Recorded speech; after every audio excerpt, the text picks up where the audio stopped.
Hey YouTube, this is Angie and I'm back with another video. Happy Thanksgiving. I hope you guys all have a great day. Today we're watching Thanksgiving Scary Story. The creator is Sean. Let's go.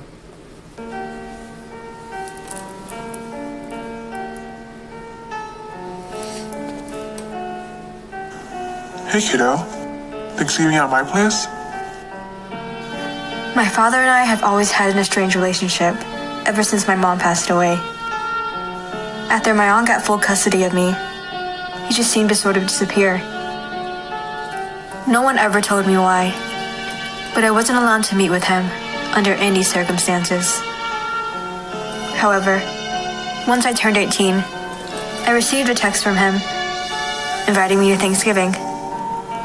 My aunt kept telling me it was a bad idea, but I didn't listen. We decided that it was best to have dinner at his house, since it was cheaper than going out to a restaurant. I wasn't sure what I expected, but for some reason, a feeling of dread overcame me the night before.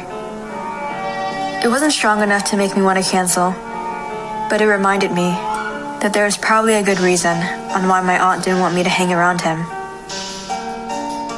The next day, I got ready, then drove out to the address he gave me. I noticed that he didn't live in a normal suburban neighborhood, but more like a cabin in the woods. When I knocked on the door, he didn't open it. It's already a red Instead, alert, a red flag. In the doorway was the most horrifying woman I had ever seen. Everything about her gave me the creeps, and she completely towered over me. Her face seemed sort of familiar, but I couldn't really put my finger on it. When she let me in, I made sure to make it known that I didn't know my father was bringing someone else to join us. He introduced her as his new wife, and by new, I mean like 1 month new. They hadn't been together for long at all. That made me worried that she just married him for his money. But judging by the state of their home, I just sort of assumed he wasn't well off anyways. The dinner wasn't finished by the time I arrived, so they just let me look around the house as they prepared the rest of our meal. On the walls, I noticed there were some framed photos of the two of them.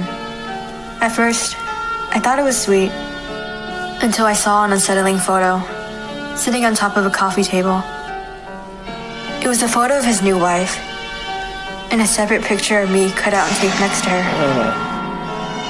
First of all, That's weird. there's no reasonable way for her to get this photo, since my dad and I weren't in contact for over 13 years. Second of all, what kind of psychopath tapes a photo of their stepdaughter who they'd never met next to them? That's when they called for me, since dinner was ready. I took one last look at it before returning to the dining room. Luckily, See, I'm that one at the Thanksgiving dinner that will probably ruin it because of my mouth. I would have asked, what's up with this picture? Probably went home. Yeah, I would have threw a fit. I would have threw a big fit. Like, that's creepy. That's creepy as fuck. There's no other words for it but creepy. the food looked really good.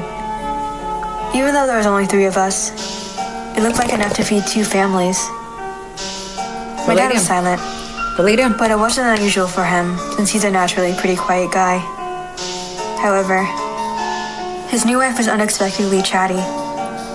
She asked me all about my personal life, including what school I attended, She looks like a if I was seeing hostage. anyone, things like that. It was honestly a bit awkward and made me uneasy. When I thought back to the image of us together, it seemed like she was trying a little too hard to be close with me.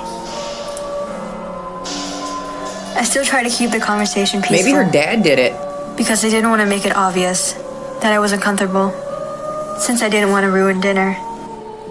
Ruin it. But suddenly, the grandfather clock in the hallway started to go off. My dad's new wife's smile started to fade, and my father suddenly excused himself. Silence fell upon the room as he got up and went back into the kitchen. Daddy's creepy. Now it was just his new wife and I, alone at the table. Once we heard a door shut, his wife grabbed me by my hands and told me to come with her. At first I tried to fight back, but she had an unexpectedly strong grip. She dragged me up the stairs and covered my mouth to keep me from screaming. When she let me go, we were in an empty room, and I felt my heart rate quicken when she locked the door. She didn't say help me. When she looked back at me, her eyes suddenly looked exhausted. With her hands shaking, she told me we need to leave as quickly as possible. I just sat there sort of dumbfounded. When I asked her to explain, she gripped my shoulders, looked me straight on, and said she has no idea who the man downstairs is. I paused and asked her to repeat what she just said. She told me she'd been stuck here for over a month, and they were so deep into the forest that she couldn't escape. Silence fell upon the room as I tried to take it all in. That's when I realized his wife wasn't the bad guy here. It was him. I knew I it. slowly and quietly opened the door. Then we tiptoed down the stairs together. When we got beyond the staircase, my father was waiting for us at the table again. He got up and started to approach us. So the woman just grabbed my Charge hand, him. and we made a run for the car. When we finally made it, he just quietly followed us without having any sort of reaction to our panicked faces. I watched him through the front window as he stood there. After the engine was ready, I backed out the driveway, and we drove off. I looked into the rearview mirror to see if he had moved, but he didn't. All he did was smile and wave. I couldn't process what was going through his mind. What was the point of this whole mess? It seemed straight out of a horror movie, except there was no ending. As I continued driving, my aunt called me. My phone was hooked up to the car, so it automatically went to speaker. She asked me how my trip to the psych ward went. Psych The ward. woman and I looked at each other, and I asked her what she meant. My aunt seemed confused and told me my dad was in a mental institution for having Damn. delusions. Somehow he escaped and mistook that woman as my late mother. When I reported it, they sent people out into the cabin but didn't find him. Knowing that he was still out there made it hard for me to sleep at night. It made me dread every Thanksgiving because I would always get the same message from him without fail. Oh, hell no. Hey, kiddo. Thanksgiving on my list?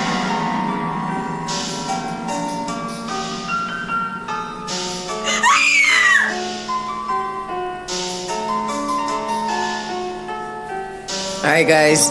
That's the end of the video. Hope you guys have a great Thanksgiving again. If you guys do celebrate Thanksgiving, if you're new to the channel, make sure you hit that subscribe button down there, that red button. Next to it, there's a bell. If you hit the bell and you mark all, you'll get notified on all my videos. And if you woke up today, you already went. Oh, I have a new channel. It's D and Angie Reacts. It's going to be reacting to non-scary videos. We'll probably be putting one up today, and I'll put the link in the description. So I hope you guys head over and check it out. If you woke up today, you're already winning. Peace.